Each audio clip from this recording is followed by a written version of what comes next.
Hey folks, with Andrew Wiebe, I'm Jason Segini, and this is Starting Lineup on MLSsoccer.com, of course. So Andrew, you reeling after week one in MLS Fantasy? It depends on what kind of reeling. No, don't be so dramatic, Jay. Do I have regrets after a 66-point week? Yes, definitely. And I also drew in the Experts League. How does that happen? Look, I left Jose Villarreal and Axel Højbjerg on my bench. Højbjerg. That was a mistake. A little bit better management on my part, though. I'd have passed up your 70 points. That's not that impressive. It really isn't. Better management would require a better manager. Yeah, that would be. On today's show, we're going to do Oh Captain, My Captain, first time this year. We're also going to play a little game called Believe It or Not. Segini's Believe It or Not, or Ripley's?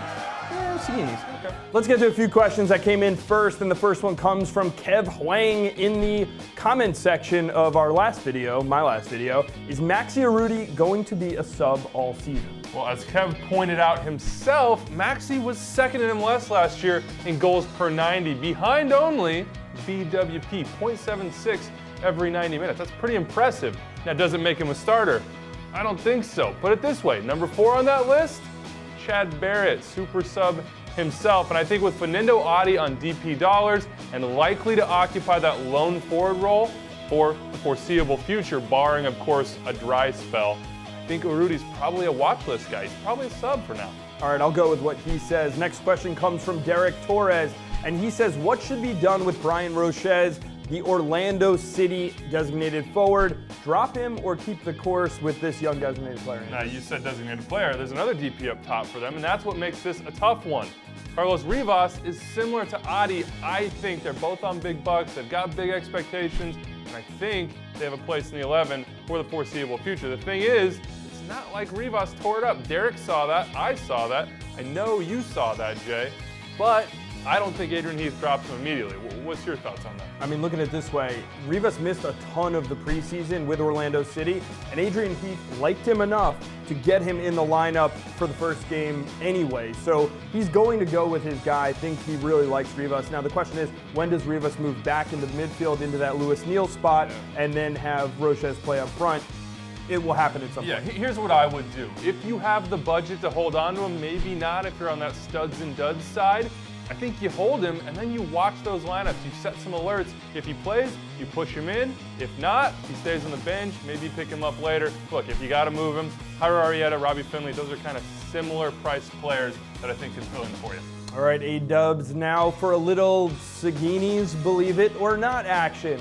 Jozy Altidore scored 2 in the opener, and he's on pace for 68 goals this season. Oh, yeah. Believe it or not, Andrew, Jozy scores 20 in 2015. I'm going to believe it. The reason why? I just think Jovinko's the key. Look, I'm going to borrow a phrase from a friend of mine that works up there at TFC. Jozy is Jovinko's tool for scoring goals this season. I think he's going to use that tool a lot.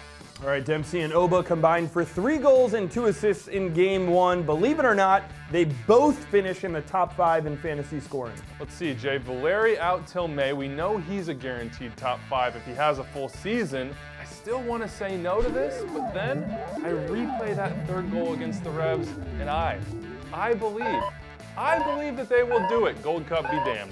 All right, Mauro Diaz struggled to create much in Game 1 against the Quakes. Believe it or not, Diaz finishes the season with less than 10 assists. Not. And I so desperately want to believe that I'm right because he's on my team, but let's give the guy a break. It's 1 game. On set pieces alone, I think he could hit 10 this year. Clearly, Weebs did not see his set pieces. He struggled mightily in that game, and Dallas fans were begging Michel to get on a dead ball by the end of it.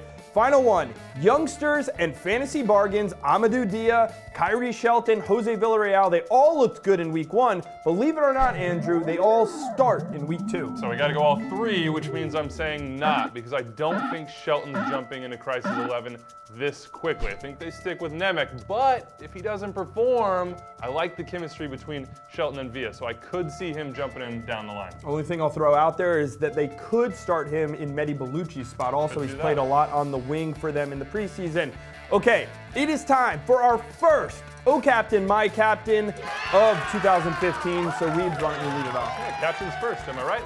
All right, let's start at number 3, the Vancouver Whitecaps, Octavio Rivero. He's gonna get chances against the Fire, and this time, he's not going to completely flub them. At 2, my captain from last week. No, wait, I should have captained him. Josie Altidore on the road against the Crew, I know, but Josie's liable to manhandle Parkhurst, and he could draw a red against Pogatetz. Confidence matters, and Josie takes PKs too. Remember, Jovinko's tool for scoring goals. Number 1, Deuce or Oba. Take your pick. San Jose, they're going to bunker on the road, and one or both of these guys are going to produce ahead of a bye week. Deuce, he's going to wear my C this week. Well, that's the kiss of death for Clint Dempsey if I ever heard one. At number 3, I have Octavio Rivero as well. The miss of the century is out of the way. The goals are coming, and Chicago looks like fresh meat after that game against the Galaxy on Friday night. Number 2, I had Clint Dempsey and Obafemi Martins too, but I'm getting rid of Clint Dempsey just because Weeby's captaining him. I'm going to say Obafemi Martins gets a brace. And then at number 1, the goals are going to be coming for Blas Perez. He's playing against Eric Palmer Brown with Matt Beasler out? Yes, please. I'll have seconds of that one. Sure about seconds, Jay? I walked in here and you were jamming thirds down your face. Well, why not?